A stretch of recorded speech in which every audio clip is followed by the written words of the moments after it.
BMETwork.com is the place to find the best biomedical equipment technicians. They're amazing. They can fix anything.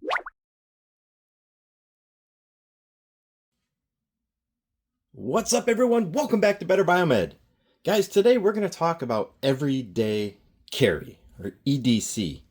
And I have carried a selection of these over the years, depending on the job and depending on the criteria of what I'm going to be doing. Sometimes whether or not I'm going on to, let's say, a military base, or whether or not I'm going to be going into a hospital, a lot of these items, some of them might be frowned upon, while other ones might be perfectly acceptable because of people's individual definitions change of what a weapon is, etc. But guys, there is a use case scenario for each and every one of these, and we're going to go over that right now. These are some of my everyday carry items, and you know, I honestly think that they're all fantastic. It's just some of them have better use case scenario than others. Let's just go ahead and place some of these over here. And let's talk about the most generic thing that you could probably carry, especially in your toolbox. It's like this Stanley Fat Max carpet knife. General utility knife, very, very useful. And it's got replaceable blades, so no need to sharpen it. It's fantastic. It's never going to break, to be honest. But there's other things that have more use. And this guy right here, I really don't like the fact that it can open up, maybe in your pocket inadvertently. There's nothing retaining it. See that? So I would not carry this guy, although I do have this in this position in my tool bag because, you know, good carpet knife. It's always got a good case for usage. Let's go ahead and take a look at probably another one of my favorites. I did a video on this years ago, and this is the Mulwaukee Fastback. And you push a little button right here. It will not open unless you press this button. So it already solves a problem from that guy, is that that one there will open in your pocket. This one here will not. This one allows the carrying of a spare blade. And that is kind of a big deal for me because, yeah, I can get other blades for that, but why not carry an extra one right on the knife? And I don't believe, does this one have one on? Man, maybe it does have a spare blade. Maybe it does, up and underneath. Yep, I think it does. But this one here is just so much easier. We can pop this guy, and I do believe it's this guy right here. Yeah, and see, there's your spare blades. Super easy to get to, and very quick to change out. An excellent design tool. Mulwaukee Fastback. It's also, if you have a normal blade in there, right here is where you have like a belt or cord cutter. It's got a couple nice really features in it, and I do believe you can also reverse the belt clip. So it's also got a lanyard hole. Big pluses. Excellent, excellent tool. Built like a tank. And then, wouldn't you know it, they take this guy right here and they improve on it. Because I like carrying a knife, guys. I like carrying a knife. And I just did a video on this guy not too long ago, maybe a month ago. And it's almost the same kind of design. You press a button to release it. The blade is captive.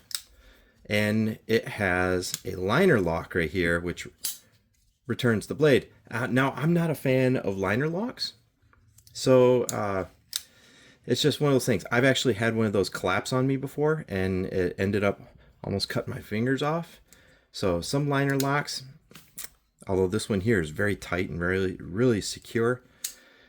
But this guy has a party trick that I really dig. So it does have a blade that, yes, you can sharpen, but it has a tool. So now we're getting into the world of knife and multi-tool. And now your capabilities are being extended. And here you can see I have a 3/8 flat blade and a number 2 Phillips on the same knife. Super useful. Those are the most common things you're going to use anyway. And it's also got, you know, a little can opener hook and stuff on it. Just some minor details. Serrated blade, tanto tip. Very strong knife, and it does appear to be a stainless steel or non-corrosive type of steel. Really durable knife. I dig this one. Now, before I turn into the multi-tools, I'll show you my actual everyday carry knife. And this guy is beat to hell. And this is a Benchmade Osborne. and I have carried this knife for years. It's got the G10 grips, and one of the things that I really dig about Benchmades is they have this release. Now, this one here, it does hold in my pocket like this, and there is nothing securing the blade. I don't like that. But this is such a positive locking system. I have complete faith in it that it will not collapse. It's locking so definite, and this knife here has been sharpened many, many times over the years, and you can tell it's just, this knife has had a rough life already, but I rely on this guy, and the only thing that I've had to do is rebend this clip every once in a while. And there's one little detail to it, which is kind of cool, but at the same time, it can suck sometimes, and that is this little piece down here. That is a carbide tip, and what it's for is for breaking glass. Now, I haven't had to break glass, but the day you do, right? And the only thing is when this is in your pocket, that guy is facing up, so when you're reaching in your pocket, sometimes your hand is dragging on that little carbide tip. That's so frustrating. It's gotten me maybe hundreds of times, maybe more. But I really dig this guy. It's actually got a weighty blade, and you can flip it out single-handedly, and then it's got that nice firm lock. So feels good in the hand. It's not the smallest knife in the world. Might even be illegal in some places. But man, I really dig a well-made knife. That Osborne right there is... I've tried to find other ones on the market just so I can buy backup knives, because that would be my second one. I lost one years ago, probably after 2 years of owning it, and I had to buy another one. So that's the Osborne, made by Benchmade. Fantastic. So now we're getting into the multi-tools. I have carried Leatherman and multi-tools my entire career. So that's 20 some years. And before that, even back when I was an auto mechanic, I also carried multi-tools, because these guys is when you really increase your capabilities. So let's go ahead and let's start with probably the most common one. That is the Leatherman Wave. And this Leatherman Wave has been with me for many, many years. Now, I had one that was given to me when I was a junior Biomed. It went with me through wartime and when I was a medic, a Biomed, and I finally ended up giving it to a male nurse who was a very good friend of mine back in South Carolina before I left South Carolina, as a token of my thanks for all the support he gave me over the years. But this guy here, I bought a replacement immediately, and that would be this one. Now, the only thing I don't dig about Leatherman, it is a weighty tool, and I have no problem with weight. But every once in a while, these guys here kind of get caught, and you've seen as I'm closing it, sometimes those needle nose get caught on things. But this is a fantastic tool. The Leatherman Wave, hands down, one of my favorite tools. And it's just the way it fits in the hand, the fact that all these corners are rounded off. I can really grip on this. And this guy here has been beat up, absolutely beat up. And notice how the needle nose point still comes to a point. I've had many needle nose pliers I've used over the years. You grab on something and you start adding torque side to side, and now your needle nose are doing this, right? Because they no longer line up. Leatherman, or I believe it's a lifetime warranty. I've never had to warranty them because, man, these are tough tools. Now, the pliers, obviously, I use a lot. The wire strippers, I use a lot. The knife. This knife has had better days. You can kind of see some nicks in the blade and stuff. Yeah, I should probably sharpen it. But the serrated blade, I also use that quite a bit. I have probably opened and broke down hundreds of boxes with these. I've definitely used the saw before. And the one thing that these guys have that I've used time and time again is this hideaway bit right here. Now, the Wave comes with a bit kit, which I've replaced before because, man, you know, I can be kind of rough on tools.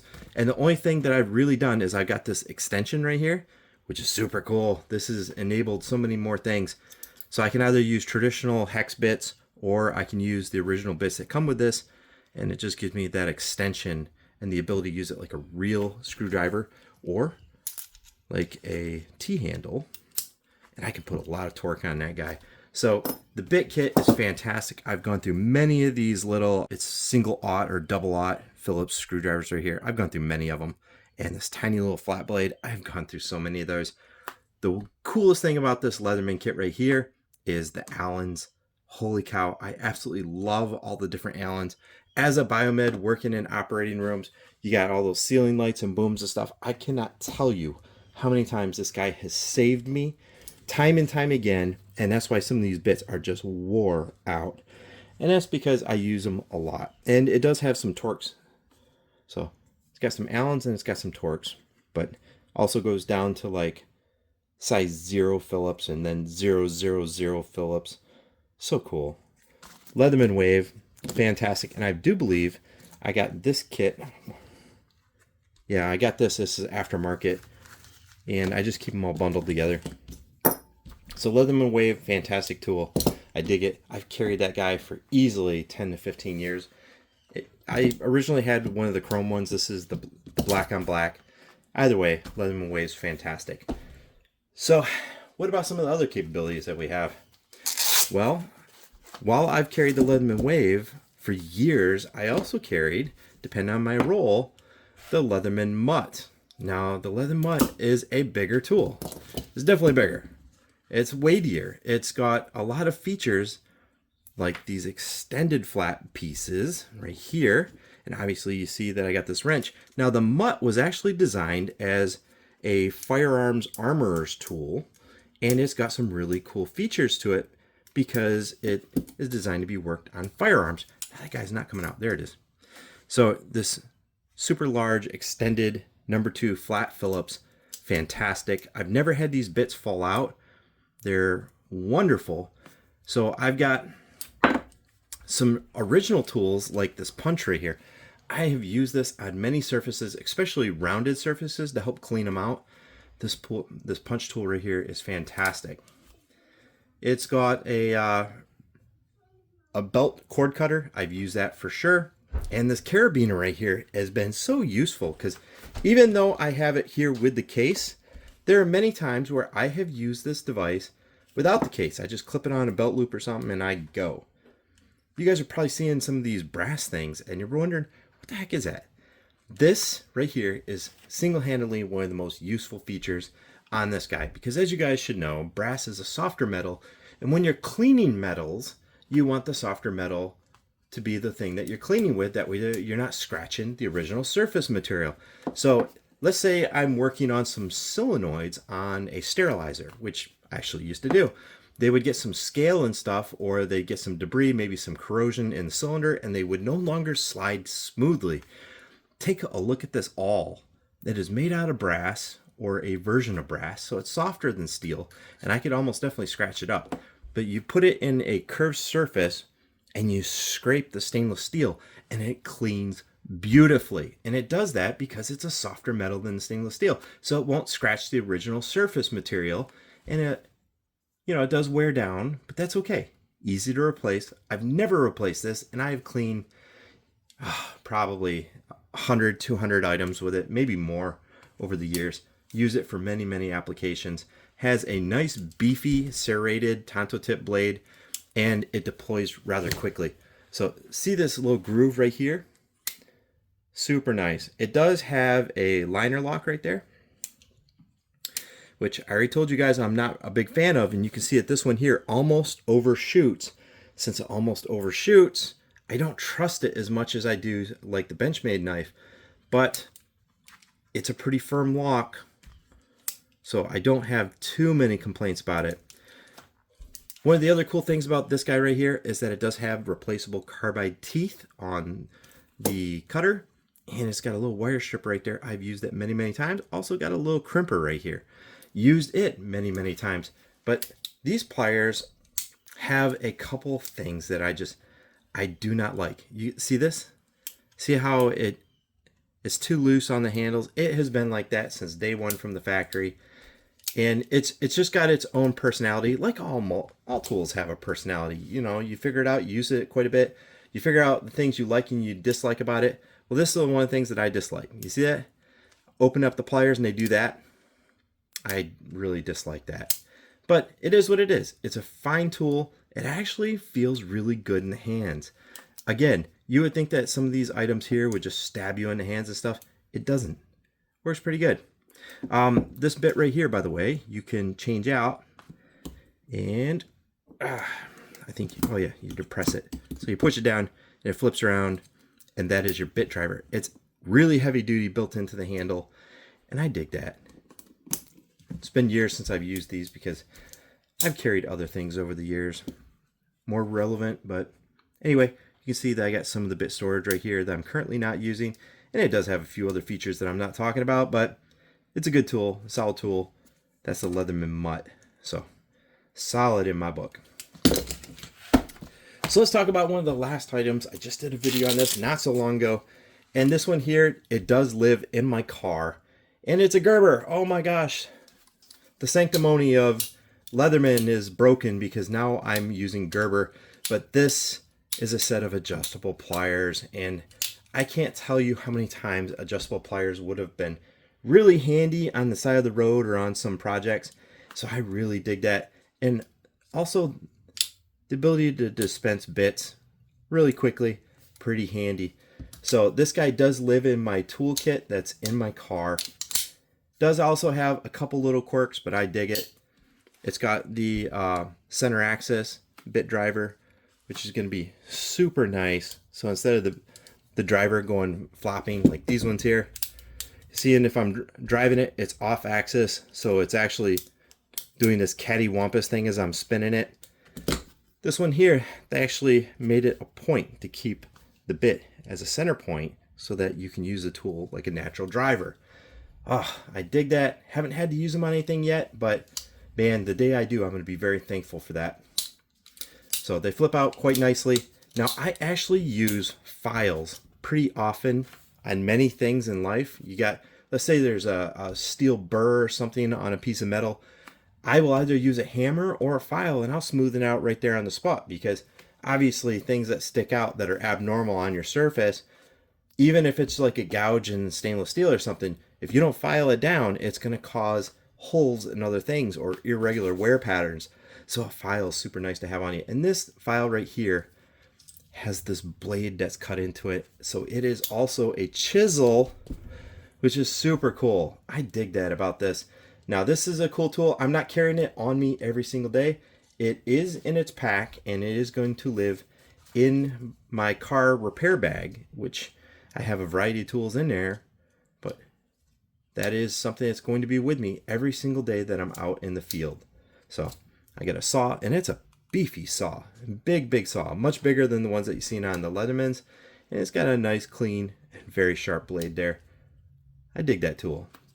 So if you need it, you need it. Those adjustable pliers are going to be so huge, but each and every one of these tools has a place, and I just want you guys to know that not any one tool is perfect for what you need, and you need to set yourself up, depend on the case scenario of what you're going to be doing, and choose the everyday carry that's going to work out best for you. Now, for most of the times, this Osborne right here, that one's going to be with me, but times where I'm going to be maybe in a saltwater condition or something, I'm going to switch over to one of these. One, I don't want a $300 knife getting damaged. Two, if I lose this guy, I'm going to feel much better about it. It's only like 20 bucks. $20. I don't care. If I lose it, so what? Or if somebody says, hey man, I wish I had a knife or something, I'll give it to them. I will absolutely give them a knife. Not a problem. Never going to happen for that guy. So case scenario for everything. Sometimes all you need is a tool bag knife. Sometimes you need a grab bag knife. Sometimes you need an everyday carry knife. Just letting you know, there's many options out there. Not any single item out there is perfect, but it could be perfect for you. Thanks for watching, guys. If you enjoyed this video, don't forget to give it a thumbs up and subscribe for more content. I'd love to hear your thoughts, so drop a comment below with what you'd like to see in future videos.